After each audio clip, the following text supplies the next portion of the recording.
Anthony Jennings, walang kinalaman sa hiwalayang Rico Maris. Inunahan na agad ni kapamilya actress Maris Racal na tuldukan ang posibleng intrigang sumulpot matapos niyang i-anunsyo ang hiwalayan nila ng jowa niyang si Rico Blanco.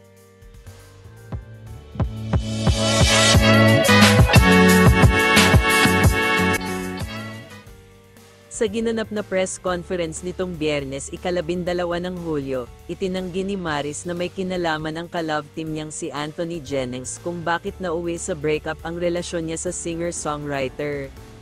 Anthony is out of the picture, it's just mainly me and Rico, mainly me. I'm the issue, pag-amin ni Maris.